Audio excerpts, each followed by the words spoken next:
All right, shalom, Israel. Brothers and sisters coming to the class.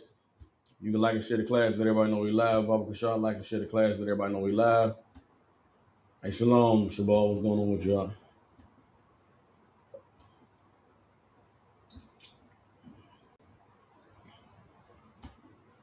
Again, the brothers and sisters coming to the class. If you could like and share the class, let everybody know we live.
Most High Christ, I'm too wild, Shabal. I'm good to go, man. Appreciate you.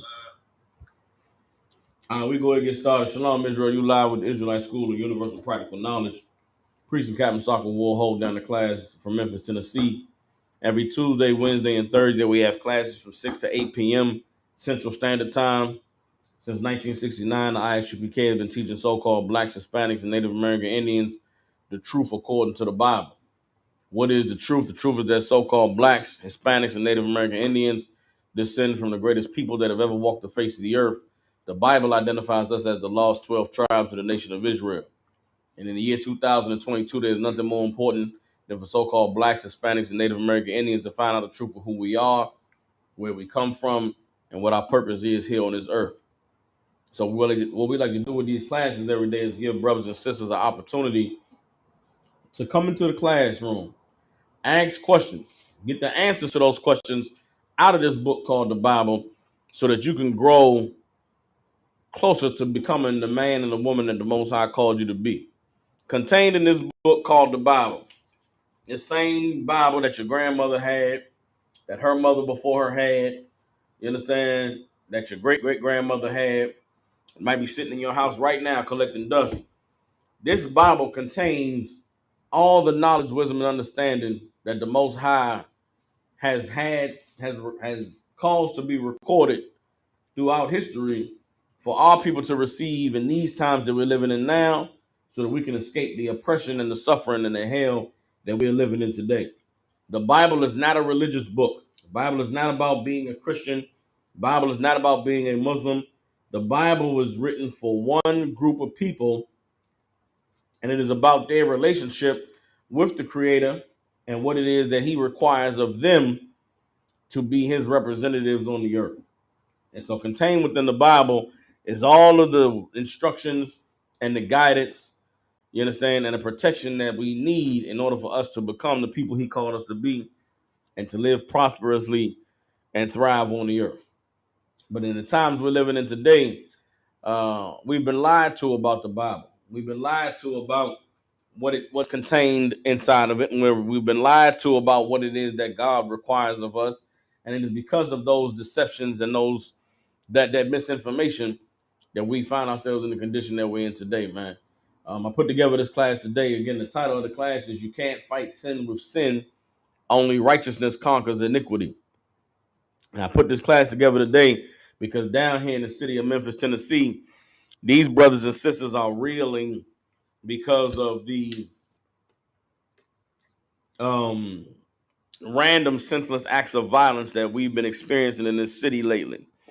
And you go around the city and you talk to different people, man, the violence in Memphis is affecting everybody, but it's affecting everybody on a subconscious level, meaning we all going about our day-to-day life. We all doing our little job and our slavery, sending our kids off to school, going to the grocery store and struggling to be able to get our groceries because of the prices.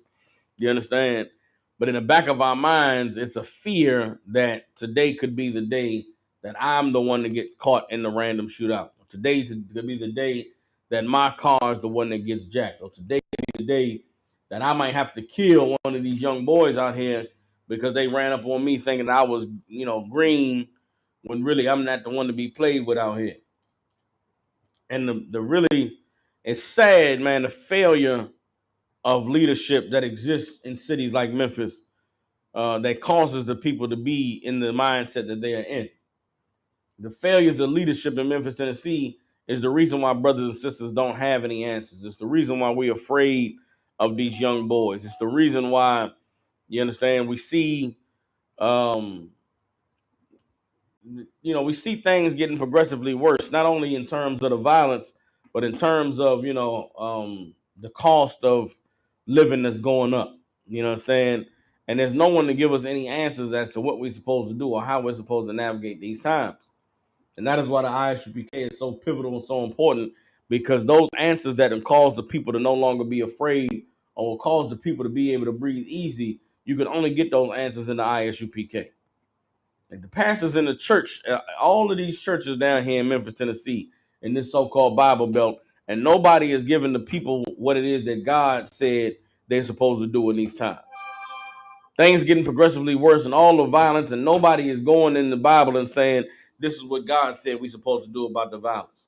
I thank the Most High for Commanding General Yohana and the generals and the captains and the officers and the troopers and the sisters in the ISUPK, because the Lord has given us the answers for what we're supposed to do in these times. He's given us the blueprint for how we rally our people and how we gather together and how we avoid the pitfalls of temptation and of evil that exist in this world. And that's what we're going to cover in this class today. All right. If any brothers and sisters have any questions, all you got to do is type them in. If you're in the class and you have any questions, all you got to do is raise your hand. All right. With that, I'm going to give y'all a second to come with any questions. If I don't have any questions, we're going to go ahead and get into tonight's topic. All right. What I would like to do also, you brothers and sisters tuning in, man, if you got any family or loved ones in the Memphis, Tennessee, and surrounding areas, man, share this class with them. Let them know that there is a place in Memphis where they can go, where they don't have to worry about getting shot up. They don't have to worry about getting robbed. They ain't got to worry about nobody putting a gun in their face and trying to take something they got. Because the solution to fighting against the evil that we're facing in these times is to stand with the Most High and to let Him be able to protect you. All right. So let me get some.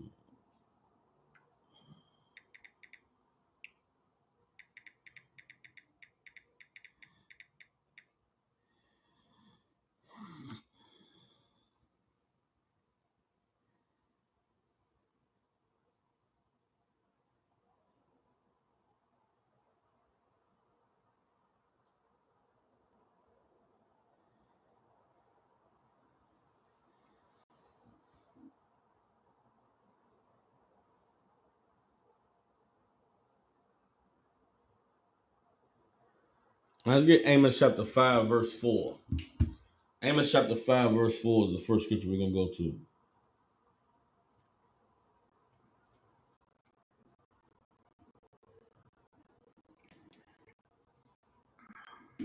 to. All right.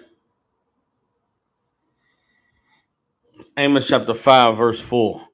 And it reads, For thus saith the Lord unto the house of Israel. The Most High speaking to so-called blacks, Hispanics, and Native American Indians. The Most High speaking to the people of His children here in Memphis, Tennessee. Says, seek ye me and ye shall live. You understand? Seek the Most High and you are going to live.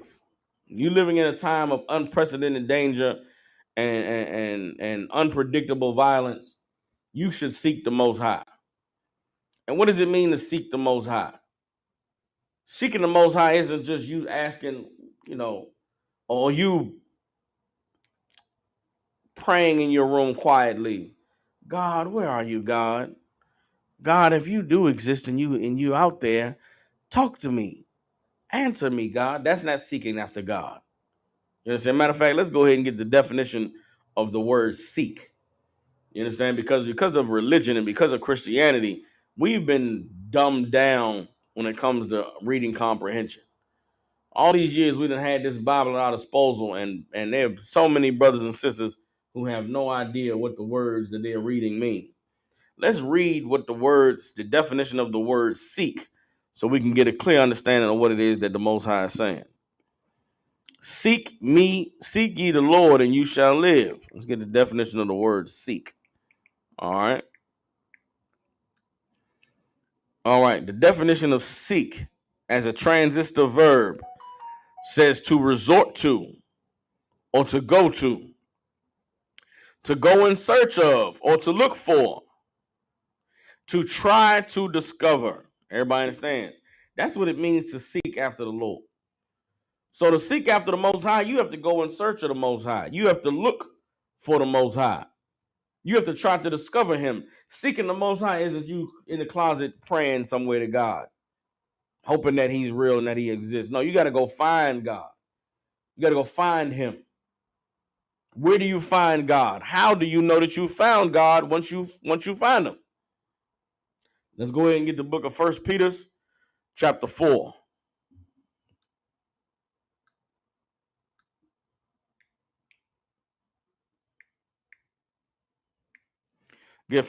First John chapter 4. Get 1 John chapter 4, verse 1. Amos 5 and 4 said, seek ye me and you shall live. That's the Most High speaking. Seek me and you're going to live. Search for me. Find me and you're going to live. Okay. So now I got to go look for God. Well, how do I find God? And as I'm going to look for him, how do I know if I found someone who says they're God and they're not really God? How is it that I'm going to find God? For all of our lives, many of us have been searching for God. We searched for him in religion. We searched for him in education. We searched for him in the money. We searched for him in the weed and in the drugs and in the alcohol. We searched for God any way that we could find him. And we've been taught that God is you feeling good. God is you having nice things. And we've chased everywhere and after everything looking for God, yet we still die. Yet we still depressed.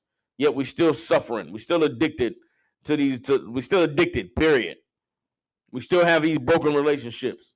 We still feel like our lives are in shambles. Well, guess what? You haven't found them yet. But how do you know when you found them? Let's read 1 John chapter 4, verse 1. 1 John chapter 4, verse 1. Bear with me. It says, beloved, believe not every spirit, but try the spirits, whether they are of God. Don't believe every spirit. What is a spirit? A spirit is a person. Everybody you encounter out here, they have a spirit. You understand? Some people have good spirits. Some people have bad spirits. Some people have one spirit. And there's other people who have many spirits. When you encounter a spirit, try it to see whether it be of God. Now, what does it mean to try a spirit? Let's keep reading. 1 John 4:1, beloved, believe not every spirit, but try the spirits whether they are of God. Because many false prophets are gone out into the world. This is a warning about these spirits that you encountering. You understand? Try every spirit to see whether they be of God, because many false spirits have gone out into the world. So all around you, all out in this world, there are people who are preying on those who are searching for God. There are people who see the violence, who see the suffering, who see the poverty, and they say, these poor, afraid, defenseless people are going to be looking for God. Well, I'm going to make sure when they go looking for God, they find me. And guess what? That person is not God. That person is an antichrist, meaning they are against Christ. Why is that important? Christ, in the Hebrew language, the term Christ means anointed. And to be anointed means you were chosen by God. And to be chosen by God means you pleased God. And to please God means you obeyed him. So someone who is antichrist, they are against the anointed. They are against the chosen. They are against the obedient. They are against those who have pleased God. Which means what? They are on the other side of God. So you should try every spirit to see whether they be of God, because there are many who are against God that have gone out into the world. Keep reading, verse 2. Hereby know ye the Spirit of God. Here's how you know the Spirit of God. How will you know when you found God? How will you know when you've arrived at a place where you say, man, okay, I know this is where God is. This is how I'm going to get all the things that God said belongs to me, because this is the place where it exists. 1 John 4:2. Hereby know ye the Spirit of God. Every spirit that confesses that Jesus Christ has come in the flesh is of God. Every spirit that confesses that Jesus Christ is come in the flesh is of God. Now, what does it mean to confess that Jesus Christ is come in the flesh? To confess that Jesus Christ is come in the flesh, it's telling you in the phrase that it's not a verbal action. It's not something you're saying. To confess that Jesus Christ has come in the flesh is something you do with your body. That's why I'm saying it's come in the flesh. If Jesus Christ is in your flesh, your body, how would your body confess something? Your body confesses based on your actions, on what you do with your body. If you say that Jesus Christ has come in the flesh, meaning you say, I'm saved by Jesus. I've accepted Jesus into my life. I have accepted him into my, as my Lord and Savior. The evidence of that will be based on your actions. And remember, Christ was the anointed, the chosen, pleased the Most High, and he obeyed him. So if you say Christ is coming in the flesh, but you don't obey, but you don't please the Most High, but you aren't chosen, you aren't anointed, then you are a liar. And that is what you want to be on the watch for if you're someone who's seeking after God. You will know when you found those who are after God when they do everything that God said to do. When they obey him, when they please him, when they've been chosen by him and they've been anointed by him. And all of those are very specific physical actions that you can see and perceive with your own eyes. ISUPK is the only place that I know where anyone is anointed, where anyone is, where the people are known to have been chosen. How do we know? Because the Bible tells you who the chosen of God are. I don't know nobody else that teaches who the chosen of God are. I don't know anyone else who anoints you with oil and says the anointing prayer. I don't know any other place where the people actively live their lives to please the Most High. And if you're not pleasing the Most High, there is a council. Salaki, there's a council established with judges and counselors to reprimand you when you have done wrong and to chastise you to repent and get it right. I don't know any other place where the people study to be righteous, study to be perfect so that they can make it onto the chariots and reign with a crown on their heads when our king returns. The Israelite School of Universal Practical Knowledge under Commander General Yohana is the only place where I know that exists. So when you come in here, try the spirits to see whether they be of God. And you should go everywhere until you find a place where everybody is doing what the Most High said to do. Verse 4. Ye are of God, little children, and have overcome them, because greater is he that is in you than he that is in the world. Understand this. If you give your life to the Most High, if you are anointed, if you know that you are among the chosen, If you please the Most High and if you obey him, then know that the Most High that is in you is greater than he that is in the world. What is inside of the people that's in the world? Violence, jealousy, envy, hatred, cruelty. You understand? That's what's inside of the people in the world. What's inside of you? What's greater that's inside of you? What's inside of you is righteousness. It's mercy. It's wisdom. It's understanding. It's empathy. You understand? All of the virtues of the righteous is what's required in order to conquer and overcome those who are of the wicked. And if you seek the Most High, and when you find him, you accept him and you obey him, greater is he that is in you than he that is in the world. These men and women in the Israelite School of Universal Practical Knowledge under Commander General Yohana, we only fear the Most High. And we're able to only fear the Most High because we know that nothing can happen in our lives without his approval. So I moved through these streets of Memphis, Tennessee. Everybody that know me, man, they'll tell you, man, I'm not no gangster. But I damn sure ain't no bitch. I damn sure ain't no weak nigga.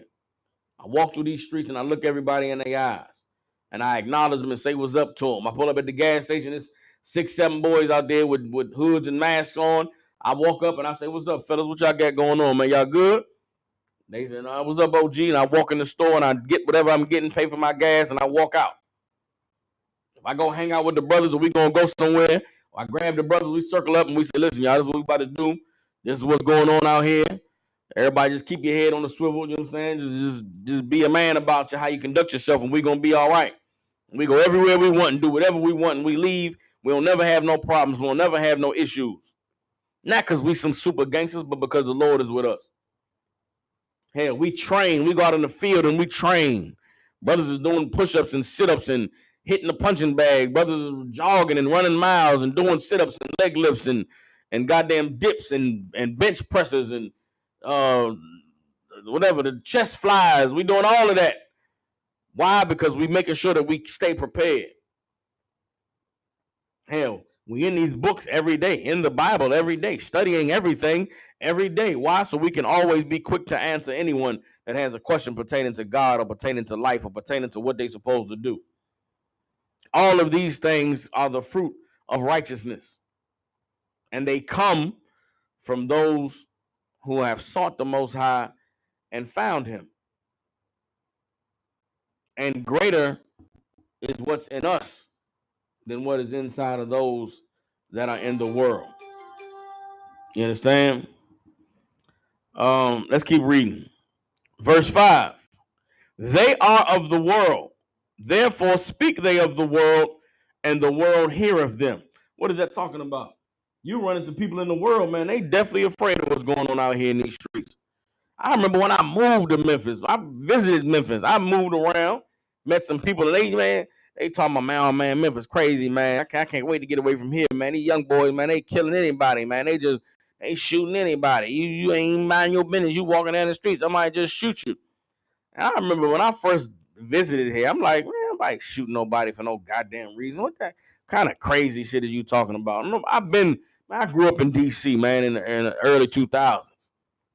You understand? I went in the thick of all the violence that was going on out there. Then I left D.C. in 2011 and moved to Philadelphia. Lived in one of the worst cities in Philadelphia. It's still bad there. Lived in Philadelphia for 7 years. To Memphis, Tennessee. Can't nobody tell me about surviving in the hood, about surviving no goddamn violence. Good things don't happen to good people. That's just the reality. That's the truth. But I mean, bad things don't happen to good people. Bad things do not happen to good people. And it's important that we understand that our measurement of what's good and what's bad has to be based off of God's standard, not our standard. You think a good guy, man, he go to work every day, man, and he take care of his family, man. He's doing what he's supposed to do. Okay, that's good. It's good you go to work and you take care of your family. But are you having sex with another man's woman? Are you getting high buying dope? Are you selling dope? Do you got a little scam that you running where uh who knows, stealing from one cat and then selling to another? You know what I'm saying? You buying, getting bootleg Jordans for $25 and setting them for full price. You understand? There's a lot of evil that is done out here in this world that we don't think is evil because we living in an evil goddamn society. And we ain't been taught what's good and what's right and what's bad and what's evil. The people who are suffering and are the victims of sin are dying the sinner's death because that is what they are. And that is the basis for what makes you good and what makes you bad. Are you a sinner or are you righteous? And that is the message that we need to begin to get out here to the streets, is that if you are not righteous, then you are not good. If you are not seeking the Most High, if you are not obeying Him, then you are not good. If you are not living your life the way that God requires you to live your life, then you are at the mercy of the streets. And what happens in the streets is what is going to happen to you, regardless of how good you think that you are.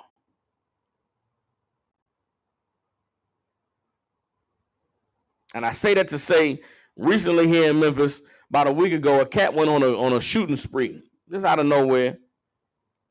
Started randomly shooting people. He was recording on Facebook, riding around in his car, carjacking people, shooting them. You know what I'm saying? Doing a lot of evil. And it's sad and it's tragic that it happened, A, because of the brother going off and doing what he did, but B, because of the people not understanding why it is that it happened. Bear with me 1 second, y'all.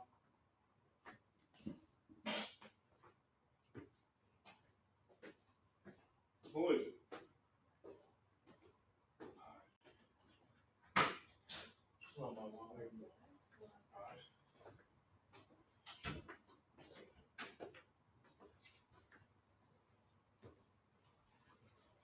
It's a lot. Like I was saying, this cat went on a shooting spree last week, and there was several people who died, several people who got injured, and the randomness of the quote unquote randomness of his violence is what has so many people afraid, and it's another example of just how out of control the streets have gotten. But I want to offer another perspective to the people of Memphis, Tennessee, and to the brothers and sisters who in these streets and don't understand what. Now, what happened last week was very traumatic for a lot of people, and it is scary to think that someone could just one day decide, man, I'm gonna go on a shooting spree, and I'm gonna shoot it out until the police kill me because I'm tired of living, right? And that type of hopelessness is scary because what are you to do about it, right? Well, I had a conversation with a brother who knew the guy who did the shooting spree. Actually, his barber. And he told me, man, that cat was a good kid, man, but he was hurting. A week earlier, his best friend had gotten murdered at a Motel 6. Some type of drug deal gone bad. A few days before that, the boy who did the shooting spree had took all his money, everything he had, and gave it to his cousin and said, listen, man, I ain't gonna need none of this no more. You take it. He gave all his money, gave his keys to his vehicle and everything to his cousin because he told his cousin, man, I ain't gonna be around much longer. Then a few days later, he went and he did shooting spree. And that, talking to the brother who was his boss, he just was saying, it was sad because a lot of the young boys that's been dying and been going to jail lately in Memphis, he cut their hair. He have conversations with these cats, and when they come around the barbershop, they just kids. They just kids, man. They chilling, man. I just, cut their hair. And we created an environment here at the barbershop where it's like we all respect each other in here. And these young boys, they come around and they in the streets, they shooters and they killers and they this and that. But when they come around here, man, they recognize that, that we men that require their respect. So they give us that respect. But the brother was just saying how sad it is that he keeps seeing all these young boys lose their life. And I explained to him that the same way that young boy that did that shooting spree needed somebody to grab him and to talk to him and to counsel him and to help him get through what he was experiencing because of his best friend being murdered, you need somebody to talk to as well, brother. You a barber, you've been through the streets, you done made it to an old age or made it to a mature age, the way you see that the street life is nothing but nonsense. You need somewhere that you can go and be able to get that off your chest. You shouldn't be walking around here every day with the thoughts in your mind of all these kids who you done seen died and lose their life because of what's going on in the streets. And it just made me think that there is no place where we can go to get help from oppression except for the ISUPK. Like there's nowhere that we can go to get help from the oppression except for seeking God. But when we go to seek God and we find some church where all they're doing is singing and dancing and asking for your tithe money so that the pastor can get rich and ride around in a nice car with nice clothes, how hopeless is that? Who wants to live in a world where the place where you go to find God is the place where all the child molesters are? Who wants to live in a place where you go to find God and there's all the hoes who was in the club last night being hoes? Who wants to go to find God and find out that this is the place where they really they the biggest dope dealers and whoremongers and buyers of prostitutes that are in the city because they the ones with all the money? You understand? That boy that did that shooting last week, sure, he was wrong and he was evil and he was full of demons. But he cried out for help, and there was no one there to answer his cry. He was showing the signs of someone who was being pushed over the edge, and there was no one there to grab him and say, brother, you ain't got to go over that edge, man. Here's an alternative. And that is why the work that we are doing in the ISUPK is absolutely necessary, because without someone who cares enough about someone other than themselves to put themselves on the line and say, listen, don't go out there and don't be angry with them out there. Give me that anger. Don't go out there and express your frustration with a gun on Facebook. Express your frustration here. Whatever trauma, whatever sadness, whatever pain you're dealing with, bring it here. Put it on the shoulders of the men of God. Lay it at the feet of the righteous men who have dedicated their lives to be able to receive your pain and to receive your trauma, so that in turn you can find God and no longer have to suffer but be protected. That is what it is that we are establishing here in the ISUPK. That is what we are building, and that is what God requires of us, so that we're not a nation who loses all of our young boys to random acts of violence, that loses the community to random acts of violence. That boy, I say a boy, right? He's in jail now. He's going to spend the rest of his life in jail. But there are families who have lost people they love who they'll never be able to get back. And that creates a ripple effect throughout the community, which causes us to not see each other as brothers and sisters, to not see each other as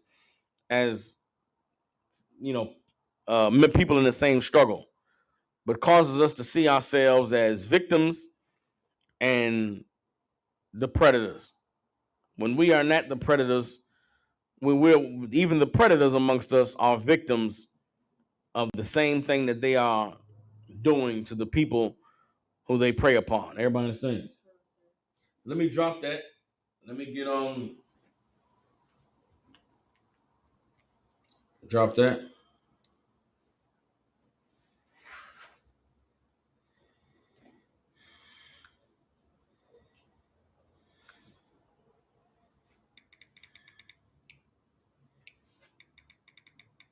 Let's go back to Amos chapter 5 and let's get verse 15.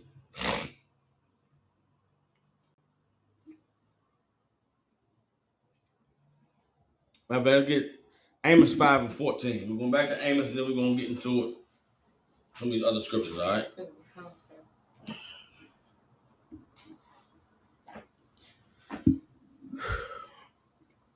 All right, Amos 5 and 14 says, seek good and not evil, that ye may live. Everybody understands? This good is not the good that your grandmama taught you about. This good is not the good, that the police are concerned with. This good is the good of God. And God's standards is righteousness. That's the line between good and evil. Is obeying the Most High and doing what he said to do, or disobeying him and being in rebellion. If you seek good and not evil, then you'll live. And so the Most High, the power of hosts, shall be with you, as ye have spoken. Furthermore, verse 15, hate the evil and love the good, and establish judgment in the gate. Everybody understands? Hate the evil and love the good. Why? So that judgment may be established in the gate. And that is what Memphis, Tennessee is in desperate need of. We are in desperate need of judgment being established. Where? At the gate, meaning at the forefront. What needs to be pushed in the front of the minds and the spirit of all the people of this community is that we have got to establish a standard of righteousness. Like, our morality is too low in this place. We don't have no standards and no comprehension of what's right and what's wrong. The people who think that they are good, they're really bad. You some man out here, you find some girl, she got these kids and she's struggling, man. She ain't really got no money. So, man, I take care of her every once in a while. Man, I give her some money for the kids, make sure she got something to eat. But she gotta, have sex with you. She gotta take a ride in your car and give you a blowjob riding down the street. And because you throw her a little bit of money to help take care of her kids and get her hair done, you think you're doing something good. You're an evil, disgusting bastard, man. You're a piece of garbage. Because you're taking advantage of a poor girl who need help. And instead of you giving her help, you're going to throw her some money to be a whore, to be a prostitute. You're an evil, disgusting bastard, man. Ain't nothing good about you. You should take your money and go die in a whorehouse somewhere. Because you're not helping. You brothers out here, you see a young cat struggling down on his luck. He ain't, his mama ain't got no knowledge or nothing, no guidance to give him. He ain't got his daddy in his life. Daddy locked up. You see he full of aggression, see he full of anger. You go give him a gun, give him a pistol, and tell him he come be down with your clique. Teach him how to throw up gang signs and how to wear his rag on the left-hand side of his pants. And you teach him how to get money out here hustling and stealing cars and breaking into people's houses. You think you doing something for him because you putting a little bit of money in your pocket. You're a disgusting, evil bastard, man. You're the reason why these young boys out here dying. Because you're a goddamn coward. You won't go rob and steal and kill your goddamn self, but you hiring these young boys to crash out for you. You should be ashamed of your goddamn self. And it's going to take men in this community to be able to stand up and tell these young boys, these niggas don't care about you, man. They don't love you. Your life is more than just a little bit of money. How many niggas chased after money and caught a felony at the age of 17 and they ain't been able to get no legal money the rest of their goddamn life? I done lived a full life, man. I'm in my 30s, man, and I work a 9 to 5, and I'm looking at my check coming in every week, and I'm saying to myself, damn, what if I'd have did this at 18, where would I be right now? Man, I would be so far ahead in life because I would have been able to just take care of my responsibilities, pay my bills, and be a regular citizen, and I could have had a good life. But guess what? If you only concerned about yourself and worried about paying your bills, and you seeing these boys out here ain't got no guidance, ain't got no leadership, and you're not willing to step up and tell them what they need to hear for fear of them retaliating or for fear of them not respecting you. If you know you're not a cat that's not respected by these kids, then find some men that are. Find some men that's respected that'll go to these kids and tell them what they need to hear, regardless if they like it or not. You know some young boys in your neighborhood, some young boys in your community, some young boys who need some guidance and need some real men to tell them really is going on in life, and you're not that man, then send them here, man. Pick up the phone and call our ISUPK and say, listen, man, I got these young boys, man, in my neighborhood. They be hanging out. I don't know them, man, but it seems like they going down the wrong path. Call me, and I'll pull up on them. I'll pull up on them, and I'll approach them like a man, respectfully, and have a conversation with them, asking what they got going on, what they need, man. Y'all straight out here? Everything good? All right, man, if y'all need something, man, it's a place y'all can come get some help, man. Just pick up the phone. All you gotta do is call us. I know it's rough out here. I know y'all, man, y'all gangsters, man. Y'all in the streets, you know what I'm saying? Sometimes you want to be away from that. Sometimes you want to be somewhere where you could just chill and relax. We got a place like that for y'all, man. Come holler at me. You got some things you're going through, you ain't got nobody to talk to about it. Pick up the phone, man. Holler at me, man. You can talk to me about it, man. I'll help you get through it. But it ain't gonna be easy. You're gonna have to work for it. But guess what? Life could be good, man. But somebody gotta care enough to hate the evil and love the good and establish judgment in the gate. If not, those who love the evil and hate the good, they'll establish judgment. And that's what's happened in this city. The evil men in this city are the ones that are in control of the young kids. Because there are no good men, or the men that are good, no one reaches out to them and says, help us with this evil problem. Keep reading. Amos 5:15. Hate the evil and love the good, and establish judgment in the gate. It may be that the Lord God of hosts will be gracious unto the remnant of Joseph. Everybody understands? Keep reading. Therefore, the Most High, the power of hosts, the Most High saith thus, wailing shall be in all streets, and they shall say in all the highways, alas, alas.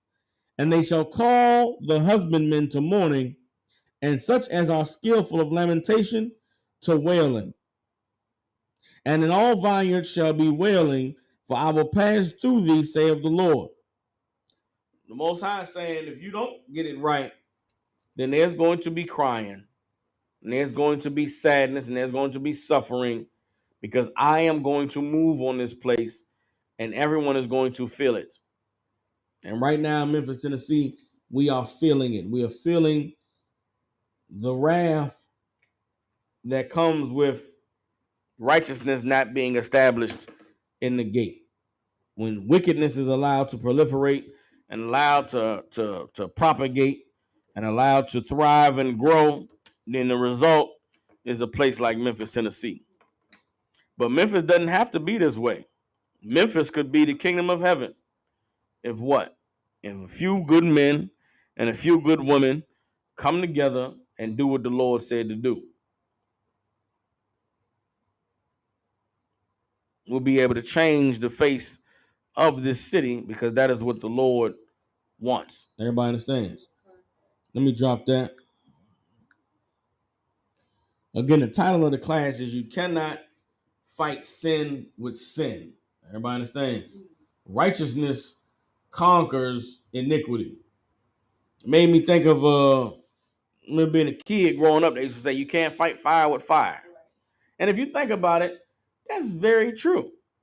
If a fire is blazing and you go add fire, it's a bigger fire. You cannot fight fire with fire.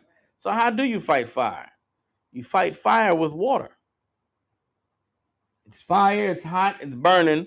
Water is cool, it douses and it wets. Everybody understands? You fight fire with water. We have a sin problem in Memphis, Tennessee. The problem is sin is going unchecked. What is the sin? Disobeying God. What is disobeying God? Everything that we do here in the city of Memphis, Tennessee. Getting high, adultery, you know what I'm saying? A man having sex with another man's woman, a woman prostituting herself, you know what I'm saying? Selling drugs, doing drugs, robbing, stealing, killing,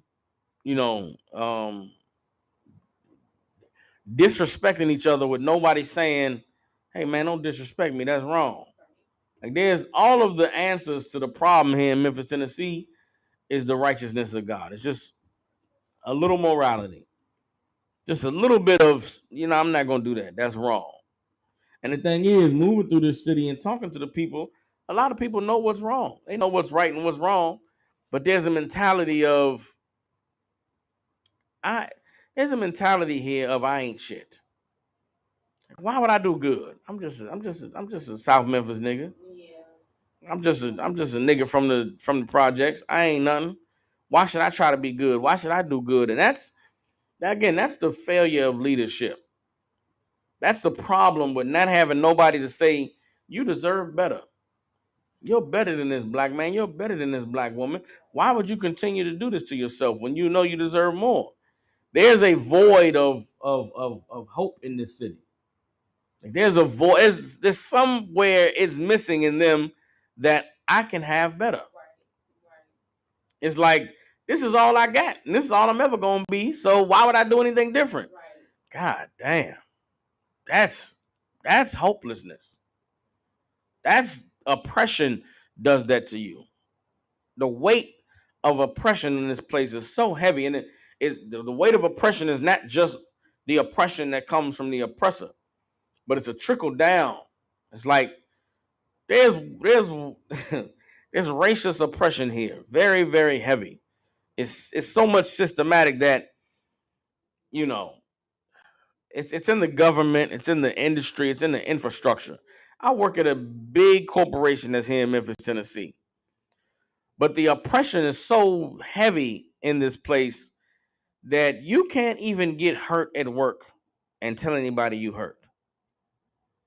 Because if you get hurt at work, they're going to blame you for getting hurt.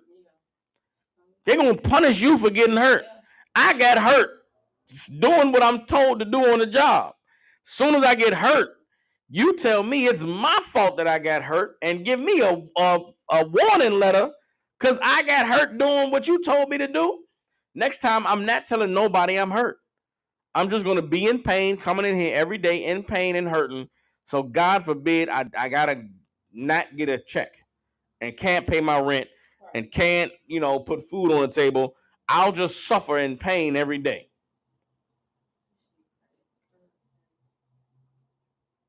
So it's like you go to try and be a good person by getting this job, but then the job shits on you. So it's like, fuck this job. Because if this job was any good, they would treat me like I'm a person, like I'm a human being, not like I'm just a piece of trash. Yeah. I mean, it's everywhere. The oppression is everywhere on every level. If you're at that slavery and you don't get hurt, there's somebody who a week ago was doing your job, but now they've gotten a little bit of a title adjustment, and now they're acting like they own the company. They talking to you like you're a bum piece of garbage, and they own the company, and you better do what they say to do, or else they'll tell on you, or they'll ask you for your badge and get you escorted. And it's like, bitch, you just was doing my job yesterday.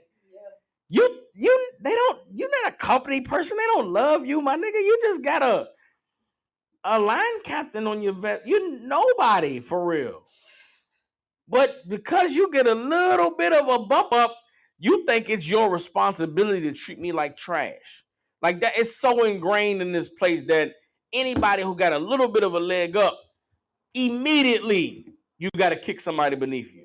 You got to put somebody down. And it's ingrained in the culture in every aspect, and it weighs heavy on the people at the bottom. It weighs heavy. And there's a lot of people at the bottom. So there's a lot of weight on them. And instead of the people at the bottom looking to get free, everybody at the bottom is just looking for someone who they can step on. And that's the cruelty. It's everybody stepping on me. The thought isn't, I want to not be stepped on. The thought is, I need somebody I can step on too. It's like, I want to join in on the stepping. I don't want to be stepped on. I want to join in on stepping on niggas. That's a horrible way to be. That's a horrible way to be. And it comes from not having any judgment or any righteousness or any measure of knowing that this is not the way people are supposed to treat each other. which is why the truth is so definitely important. Everybody understands. Let me drop that. Let me get um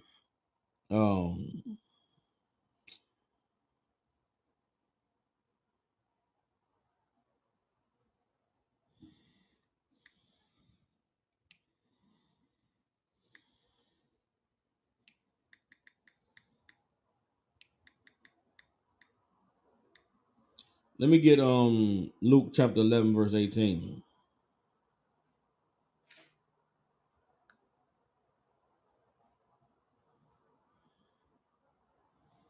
Matter of fact, let's get Mark chapter. Hold on.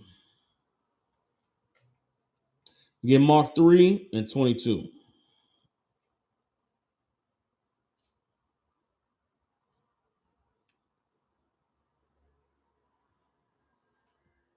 Get Mark 3 and 22. These are the words of our King Christ. All right.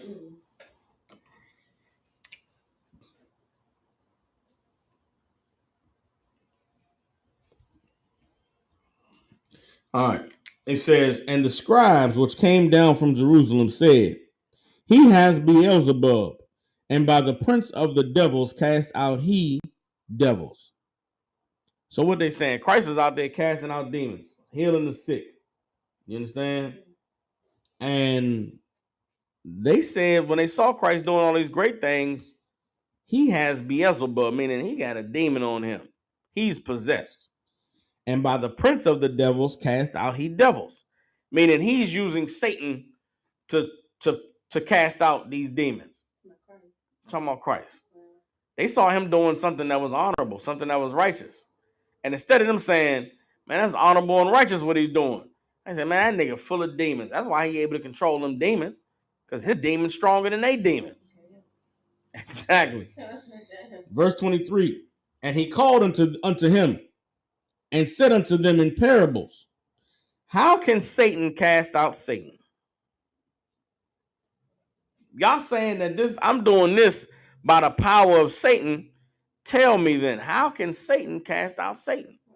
Satan in the Hebrew means adversary, right? If what I'm doing is destroying the adversary, then how can I be the adversary too? How can your enemy cast out your enemy? If getting rid of your enemy is something that's good for you, then how can I be your enemy too? How can Satan cast out Satan? Verse 24, and if a kingdom be divided against itself, that kingdom cannot stand. If Satan is casting out Satan, then that means that Satan is against Satan. And what's going to happen if Satan is against Satan? Satan is going to fall, right? And if a house be divided against itself, that house cannot stand. If there's a mother and a father in the house and they against each other, then that house is going to fall apart. Right. Those children are going to suffer. Verse 26. And if Satan rise up against himself and be divided, he cannot stand, but has an end. And I said that to say, right now in the city of Memphis, Tennessee, Satan is running this city. And Satan is not divided against himself.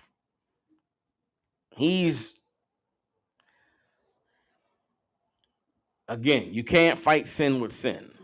The problem in Memphis is all of the shootings, the robberies, the murders, the drug dealing, the prostitution, the poverty. These people that's robbing and stealing, they ain't robbing and stealing for getting rich. They robbing and stealing because they got nothing. Yeah. I know about I know there last week a vehicle was stolen. It was an Infiniti got stolen in Memphis. In about an hour, the stolen vehicle was parked in an abandoned house and stripped of all the outside parts. The hood was stripped, the roof was stripped. It was stripped down to the bare frame of the car. Only thing that was left was a frame. The tires was gone, rims, everything that identified this car as an Infiniti was gone. And I immediately said to myself, somebody wanted to get their car hooked up. So they stole this car and just took all the parts off of it. Why is that happening? Because in Memphis, having an Infiniti is like riding in Queen Elizabeth's chariot. Right. You got a nice Infiniti car, you doing it. Well, what do I do if I don't have an Infiniti and I ain't got no money to buy an Infiniti? I'm going to steal your Infiniti and I'm going to strip it butt naked. And next week, I'll be riding around in a brand new Infiniti. Like, poverty is the problem in this city. Not only is it poverty, but if you lived in a city where you know everybody wants an Infiniti, but nobody can afford Infinitis, why would you buy an Infiniti? You're not thinking it's going to get stolen. Right. So why would you buy an Infiniti? I would never buy an Infiniti and live in the city because I know everybody wants Infinitis. So I would think to myself, if I have an Infiniti and no one else has one, they're going to take mine. That's wisdom. That's understanding the situation. Right. But what drives someone to buy one knowing that's the case? To shit on these niggas who can't afford an Infiniti. Why don't we stop shitting on each other? Do something other than try to shit on everybody. Because that's going to get your car stolen.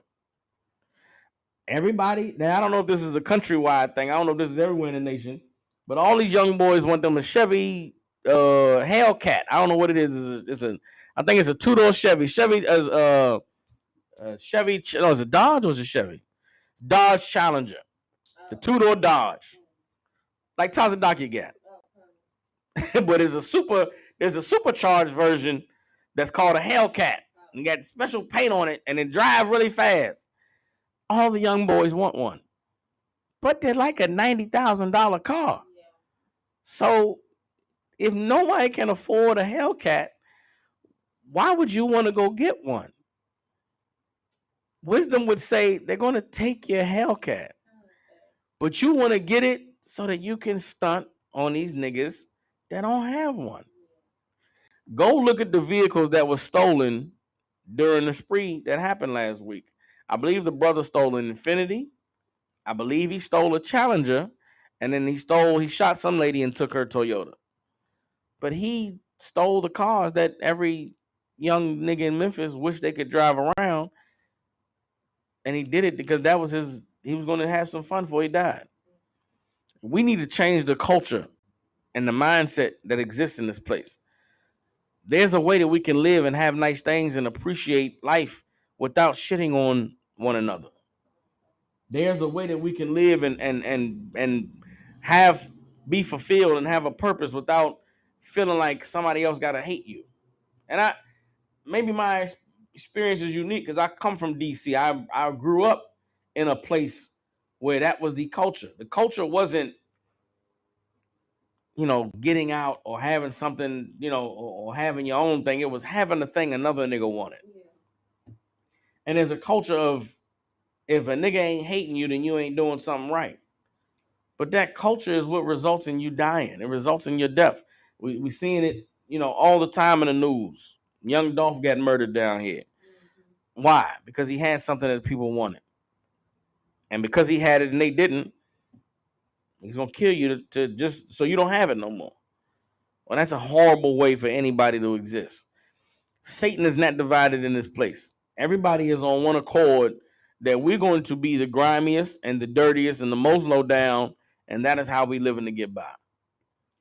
When what needs to be established is that there is another way to choose life, and that is to choose to do good and to be good and to live the way that God said you're supposed to live. Because there's a way for you to have nice things and for you to prosper and you not offend someone else. There's a way for you to live good and for you to prosper and you not be further tempting people who are beneath you to feel as though you are one-upping them. And it's going to take some brothers and sisters who are righteous and serve the Lord to understand that if it means that my brother won't feel like he has to shoot me or kill me because I have something that he can't afford, let me just settle for this thing here. Let me treat my brother in a way where he won't feel like I'm trying to embarrass him or trying to belittle him because I have I'm got this middle management position and he doesn't. Let me just speak kind to him. Let me talk to him reasonably. Not make him feel like I'm trying to oppress him. You understand? But that'll never happen unless the people have it in their minds that what you're doing is wrong and it shouldn't be that way. Everybody understands? Let me get on. This is Mark chapter 3, verse 27. It says, "No man can enter into a strong man's house and spoil his goods, except he will first bind the strong man, and then he will spoil his house." You understand? Understand this, that what's occurring in this city is a direct result of us not having men in this community to stand up and enforce the Most High's righteousness. And because we don't have those men, everybody's spoiled. The youth is spoiled, the children are spoiled because there are no strong men to stand up. How were the strong men in this community bound? They were bound by the drug addiction. They were bound by the poverty, which resulted with the factories leaving. You understand? And Memphis is the center of American commerce in terms of all the shipping comes through the city. All of the what's the what I'm talking for? All of the major distribution centers for major corporations in this country is right here in this city. You understand? This city is the center of big business for the whole country and many places of the earth. Well, why is this place suffering? Because they took away the opportunities for black people to be able to uh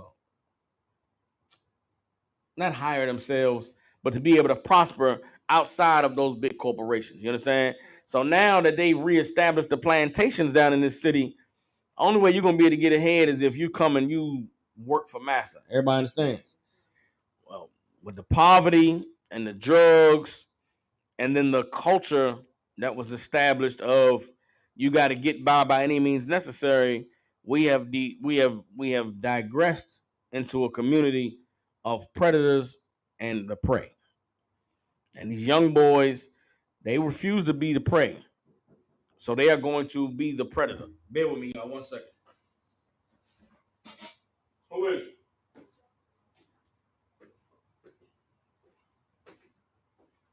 Who? Oh, slap.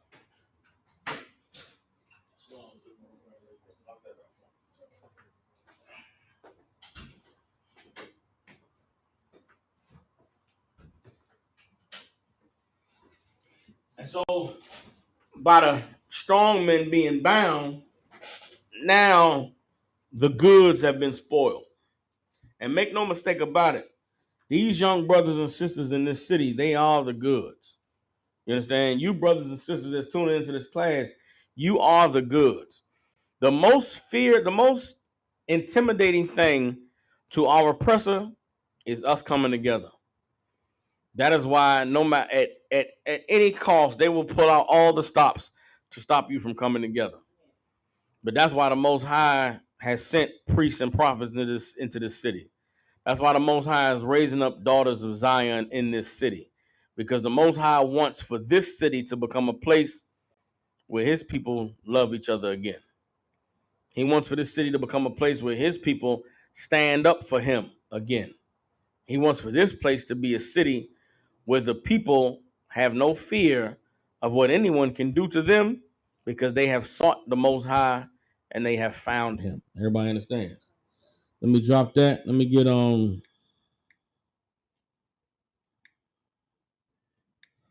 Let's get Isaiah 54 and 11.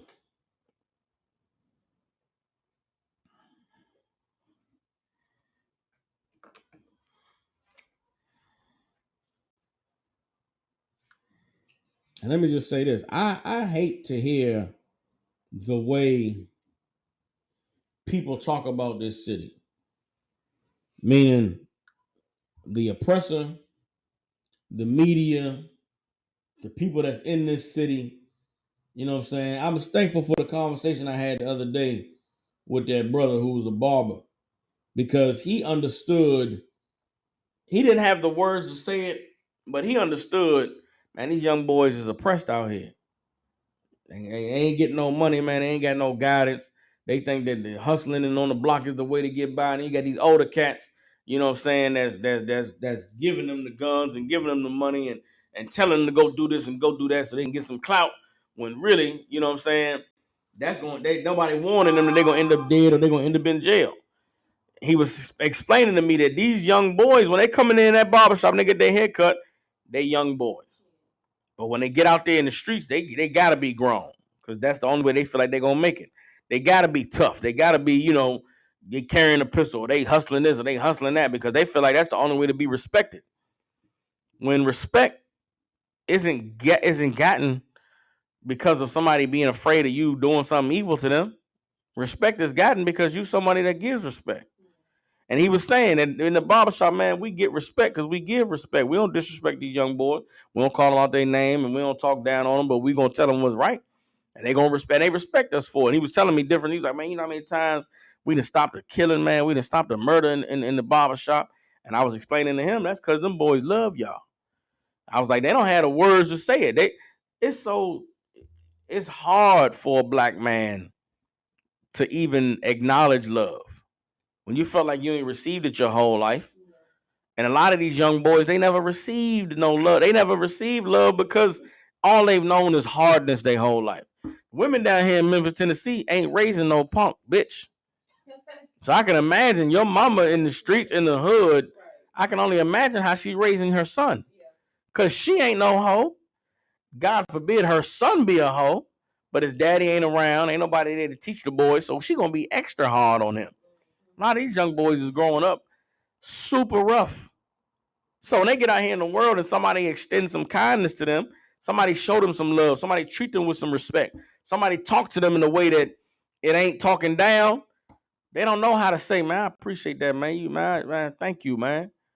They'll say something off the wall shit. Like, if it wasn't for this barbershop, nigga, I'd have been killed you. Like, that's their way of saying I love you. If it wasn't for this barbershop, nigga, I'd have been aired this hoe out. I'm like, that's their way of saying they love y'all. That's their way of saying, man, I love this barbershop, man. I thank y'all for what y'all do, man, because if it wasn't for y'all, I don't know where I would be. But they don't know how to say I love you or thank you, brother. I said, so guess what? We're going to have to show them what it's like. We're going to have to show them this love. Me talking to you like this, man, taking my time out to try and school you. I could just not say nothing. I could just watch you die. You could be just another nigga. He's like, I'm going to go to this barbershop. I'm going to talk with these brothers. And I'm gonna let them know that I let the cat know that I met. I was like, listen, man, you got any of these young boys that's giving you trouble or they need some help, man, send them to me. And I get them right. And if I can't get them right, I can't get them right. But I'll give them an opportunity. I'll show them there's a place where you can come and you can get love. You know what I'm saying? But he said on the wall, they got pictures of all the people that died. And he said, so many pictures on this wall. And I want to tell him that all of these young boys you take time out to talk to, let them know, man, I could just not say nothing and you just be a face on that wall. But because I love you, man, and I know what you're going through, I'm telling you what's right. I'm telling you what I know. You ain't got to like it. You ain't got to accept it, but it's love. Let these young boys know that what you doing for them is love. They don't know that it's love. They think you just another nigga trying to tell them what to do. Or you somebody who think they don't know nothing, they stupid. Nah, let them know, man, it's love. And these young boys need to know that correction is love. Being chastised is love. Being told you wrong for that, man. Don't you do that again. We ain't allowing that. We not tolerating that. That's love. Because if they don't get it from us, they not getting it from nobody. And that's why they died. Everybody understands. But I said that to say, I hate people saying, these young niggas ain't shit. These young niggas crazy, man. They just stupid, man. They dumb. They not stupid. They not dumb. They not crazy. They full of the fury of the Lord because nobody has taught them anything other. They full of the anger that comes from being oppressed and living in a wicked society where no one speaks any righteousness. All these young brothers and sisters need is an opportunity to learn the Lord. And if those who learn it are going to be Just as hard as they're going in the streets for the evil, they're gonna go just as hard for the Lord. And it's going to be an amazing thing when those brothers and sisters are made manifest from the works that we're doing, and they stand up in this city and are strong and represent the way that the Lord is going to use them to. Everybody understand? All right, Isaiah chapter 54, verse 17 says, "No weapon that is formed against thee shall prosper." Who is this speaking to? This is speaking to those who have sought the Lord. Those who seek the Most High and find Him and obey Him, that's who this is for. No weapon that is formed against thee shall prosper, and every tongue that shall rise against thee in judgment, thou shalt condemn. Everybody that talks down on you, everybody that says you ain't shit, you ain't nothing, you ain't nobody, you ain't never going to be nothing, the Most High is going to condemn. This is the heritage of the servants of the Lord. This is the heritage of the servants of the Lord. This you receive from being a servant of the Lord. What is a servant of the Lord? Someone who obeys Him, somebody who pleases Him, somebody who is chosen from Him, and somebody who was anointed by Him. Everybody understands? And their righteousness is of me, saith the Most High. Their righteousness comes from Him. The righteousness in the ISUPK comes from the Most High. Doesn't come from anyone else. When we say the ISUPK and the Commander General Yohana, it is because Commander General Yohana is the man that the Most High chose before he chose any of us. And Commander General Yohana proved himself to be a man of the Lord's righteousness, and that is why we honor him. But this is the righteousness of the Lord. Everybody understands? The the part that every tongue that shall rise against thee in judgment, that part is like could you give like an example to wipe the Christianity off? Okay. Every tongue rising against you in judgment is somebody trying to punish you for being who you are. So it's like, okay. It's like somebody saying you ain't shit because you from Memphis. It's like an oppressor denying you a job because your address, you from South Memphis. Or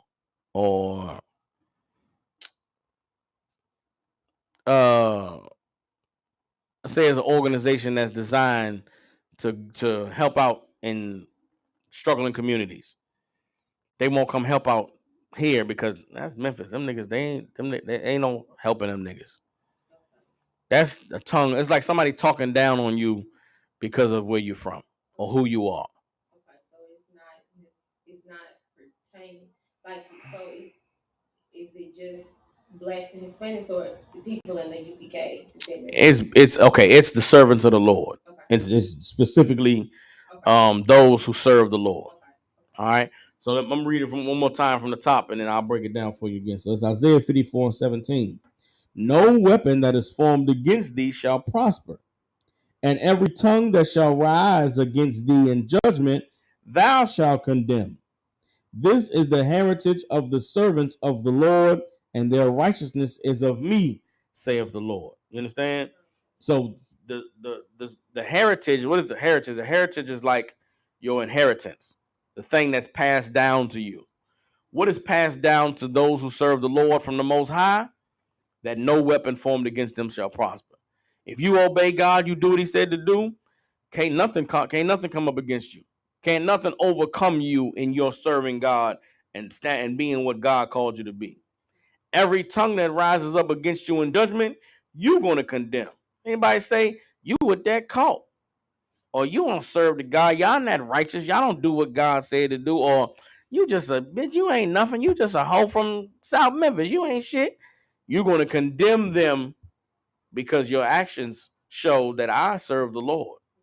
So can't no tongue rise against you in judgment. Can't nobody say anything bad about you because you serve the Lord. You understand? The examples of someone saying something bad about you is somebody talking down because you're in the truth, or somebody talking down because you're an Israelite. It's like our oppressor. It has several levels. It can go as big as the United Nations saying there's a cult in America that's radicalizing black people and causing them to be anti-America, right? We're going to condemn them because we are the Lord's chosen people coming back to the knowledge of who we are, and we are obeying God. We ain't hurting nobody. We ain't harming nobody. Yeah, we not buying no more of the white man's weed, no more of his tobacco products. We not buying no more pork. Yeah, we shutting down the beauty supply stores because we not buying no more of that weave. We ain't buying no more of the fake eyelashes. Meaning we restoring our glory and our self-esteem to ourselves, so we don't need what the oppressor offers anymore to make us feel good. That's a threat to them. They're gonna talk down. These niggas in America, or this radical hate group in America is,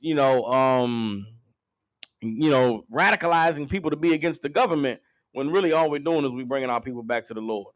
Our actions is going to condemn anybody that speaks against us. So here locally, we start to come together and we start to grow. Best believe the churches are going to have a problem with us. Best believe the Shelby County government is going to have a problem with us, but they're not going to be able to stop us or do anything because the Lord is with us. And as long as we are obeying the Lord, nothing they can say about any of us will matter anymore.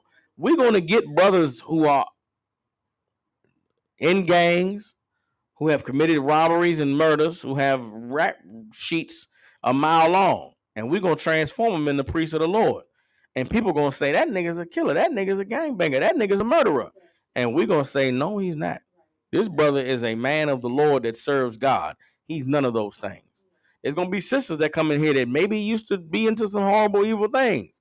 And people are going to say, man, she was a scammer. She was a hoe. She set niggas up. No, she's not. She's a sister who serves the Lord.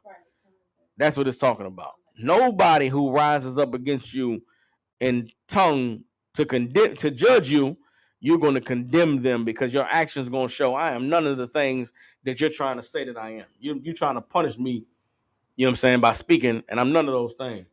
Marcus Holloway, yeah, you can call up brother. Man, shout out to the brother Marcus Holloway. I believe that's the brother. That's the brother from the barbershop. I'm glad you tuning in. You know what I'm saying? Give a brother a hand clap, man. The number. Let me see. You got the number on the flyer, Marcus, but I don't think you're gonna be able to call in to be on the class. But I'm hit me up, man. I'm gonna try to set it up. I'll have you in here tomorrow, man. You gotta come through the class, man. You know what I'm saying? I don't know if you've been here the whole time, Marcus, man, but that conversation I had with you the other day, man, inspired me to be able to put this class together. So I wanted to say thank you, you know what I'm saying, to Water, which is thank you in Hebrew to you, brother, because, you know what I'm saying, for us to have that conversation, really, it gave me a lot of insight into what's going on, man, and I want to just thank the Most High for using you to speak to me that day, to be able to just see what needs to be done to get these brothers and these sisters the help they need in this city, man. And I just want you to remember the conversation we had and the things I said to you, man. Is men like us are needed in this city. And the Lord has us here with our experiences and our background to be able to give to these young brothers and these young sisters what they need in order to overcome. You know what I'm saying? But nothing happens without the Most High. So for all of our love and for all of our desire to want to see some change, if we're not standing with the Most High, man, ain't nothing gonna be able to happen. You know what I'm saying? So from one man to another, brother, I appreciate you and I thank the Most High for you, man. But come on, get up in here, man. Go to war with me so we can get this city back. You know what I'm saying? But yeah, let's continue on. Let me get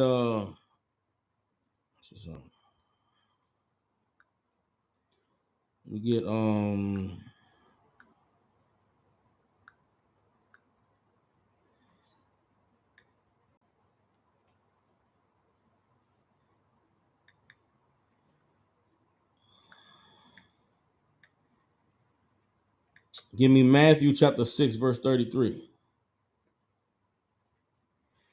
And again, man, when you hold on.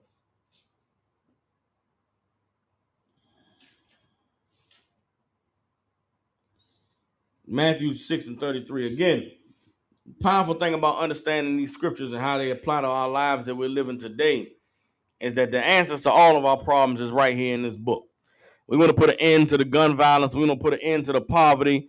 We want to put an end to the dysfunctionality that exists between black men and black women. We want to put an end to the fractured relationships that we have between each other as black men. We want to put an end to all the distrust that we have. The answers to all of those things are right here in the Bible. And the answer is not let's just pray and trust in Jesus and God, but the answer is what can I do in my own life so that I can be a representation of what it is that God requires. You understand? And when it comes to all of the issues and the ills that's plaguing this city, the answers are right here.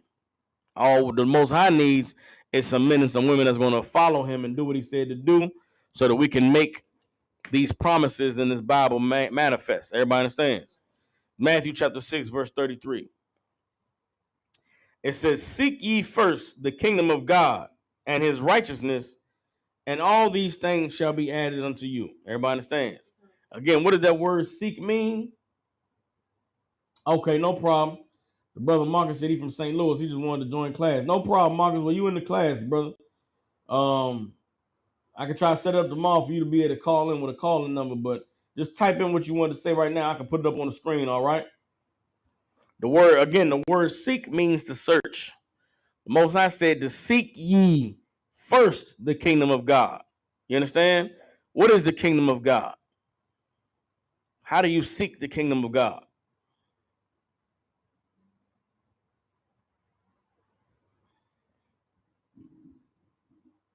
Kapata's up. The kingdom of God is a black man ruling when Christ returned. Kingdom of God is the place where Israel is in rulership. What else is the kingdom of heaven? I say that because of this. Christ said the kingdom of heaven is in you. Right? So the kingdom of God is the place where the Israelites are ruling.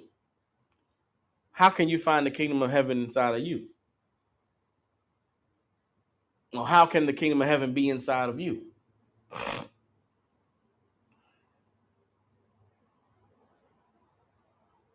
All right, let me make it clearer.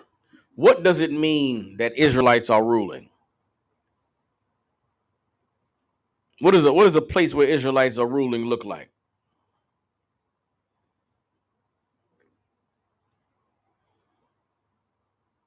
Anybody online, y'all can answer in too. Like today, like y'all making the rule or enforcing the rule, like the laws. That's what it is. Israelites can only rule if they're obeying God. So the kingdom of heaven is a place where Israelites are obeying God. That's why they're ruling. You don't get, as an Israelite, you don't get power any other way. There's no rulership, meaning these niggas in this society who we think have power, everybody like Jay-Z and Beyonce and Kanye West, billionaires, they are slaves. And they are slaves who make their master a lot of money, which is why they have money. But they don't have no real power to do anything at all. They are powerless. Jay-Z has no power. Kanye West has no power. They will lose everything tomorrow if they decided to turn on their oppressor. So let's make that very clear. The only way you get any power in the earth as an Israelite is if you obey God. So the kingdom of heaven is the place where Israelites are in power.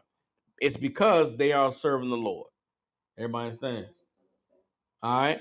The only way that you're going to have any power as an Israelite is if you are obeying God. So Christ said the kingdom of heaven is in you. How do you get the kingdom of heaven in you? How do you seek the kingdom of God? By obeying God. You have to search out, how do I obey God? That's seeking the kingdom of heaven. If you want to live where God lives, if you want to dwell where Jesus dwells, this is for all the Christians out there. If you want to be in the bosom of the Father, then you're gonna have to obey him and do what he said to do. You got to search out, how do I obey God? How do I do what God said to do? Then you'll come across the laws, and you'll come across all of the scriptures that tell you what to eat, what not to eat, how to dress, who to have sex with, how to determine if you should go left or go right. There's instructions for everything in the Bible. And when you find those instructions, guess what? Do them. Seek the kingdom. This is Matthew 6 and 33. Seek ye first the kingdom of God and his righteousness, and all these things shall be added unto you. What do you want out of life? You want to have money? You want to have a nice car. You want to have a lot of women. You sisters out there, do you want you a man who's going to be with you forever? Guess what you got to do? Seek ye first the kingdom of heaven, and all these things will be added. You got some body ailment that's crippling you, some knee pain or some arthritis in your elbow, or some sickly disease, some what they get, sickle cell or lupus or some degenerative disease that's killing you. Seek first the kingdom of heaven and his righteousness, and all these things will be added. You want health? Seek the kingdom of heaven. You got, whatever you're dealing with, whatever your struggles are, whatever pains you, whatever you pray for, whatever you hope for, whatever you wish on the shooting star that you'll have in your life, seek ye first the kingdom of heaven, and it'll be added to you. There's nothing too big or too small that God can't answer your prayers. But he's not hearing the prayers of those who are not doing what he said to do. Your prayers are falling on deaf ears if you're living a life that is antichrist. So you've got to do what it is that God requires in order for him to be on your side. Now, having said that, some people are going to say, that ain't true. God answers my prayers. God been with me all my life. God did this and did that. I'm not saying God ain't never did nothing for you. I'm not saying God ain't looked out for you. But if he looked out for you and you evil and you ain't did nothing he said to do, how much more is God going to be with you if you obey him? This is not to down anybody who feel like God has been with them. Hell, you made it this far. God had to be with you. Before I was in the truth, God was with me. How do I know? Because I didn't die, didn't go to jail, didn't end up hooked to drugs like a lot of my people I grew up with. So God was with me, but I wasn't pleasing God until I came into the truth. So if God has been with you, Most High Christ, congratulations. He's been merciful to you. Now, what are you going to do for him? Turn your life around and obey him and do what he said to do, so that all the promises that he has for those who do such can be rewarded to you. Everybody understands? Matthew 6:34, take therefore no thought for tomorrow shall take thought for the things of itself. Sufficient unto the day is the evil thereof. Meaning, don't worry about tomorrow if you're seeking the Most High. Tomorrow will take care of itself. You worry about getting through today. Everybody understands? See, let me drop that. One more scripture. All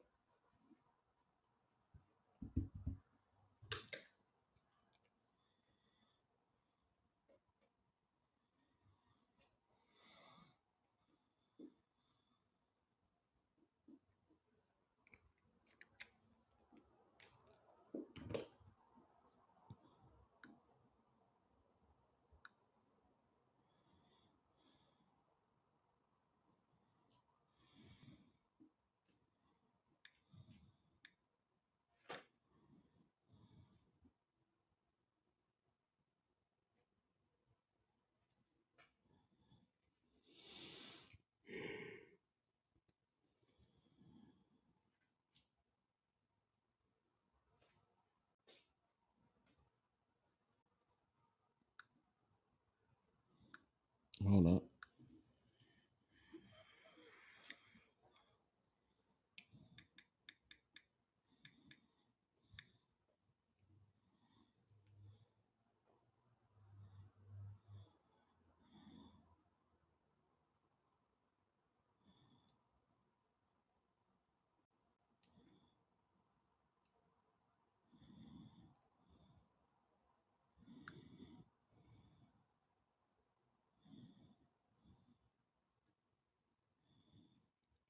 Hold up.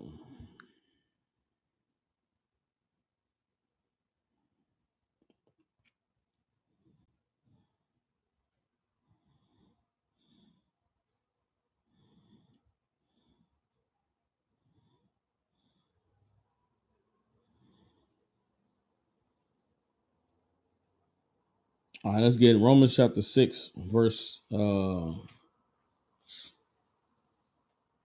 16. And this is the nutshell of, for everybody in our individual lives, this is what it is that we are dealing with. This is what we're up against. This is what is the nature of this battle that we are in. All right. Romans chapter 6, verse 16 says, Know ye not that to whom ye yield yourselves servants to obey, his servants ye are to whom ye obey, whether of sin unto death or of obedience unto righteousness. Meaning what? You are going to serve whoever you choose to serve. You understand? You choose to serve the Most High, then guess what? Your body is going to do what the Most High said to do. If you choose to serve sin, then you are going to do what goes against the Most High. But either way you slice it, it's your choice. The power is in your hands. Everybody understands? We all have the power to determine whether we are going to choose life or death. And every day, at every turn, the Most High gives us opportunities to choose life or death. When the opportunity comes your way again, choose life. Choose obedience unto righteousness and not sin unto death. Everybody understands? Verse 17, but God be thanked that ye were the servants of sin, but ye have obeyed from the heart the form of doctrine which was delivered you. Being then made free from sin, ye became the servants of righteousness. This is what occurs when you seek the Most High. This is what occurs when you are chosen, anointed, please Him, and obey Him. Everybody understands? You go from being someone who was a prisoner unto sin to being free to do right, to be free of righteousness. Everybody understands? And that is what the Lord is requiring of all of us. We have got to get free from sin. Going back to the scripture in Mark, the 3rd chapter, where it says that you can't spoil a good man's house unless you first bind the strong man. We are bound in this society because of the oppression, because of the sin, because of the evil. And the only way we're going to be able to rise up is if we are made free. The Bible says that you are going to know the truth, and the truth is going to make you free. Free from what? Free from sin. Free from oppression. Free from being beat down, and free from being let down, and free from being walked over and stepped on. Free to obey God and to serve Him and to be righteous. Everybody understands?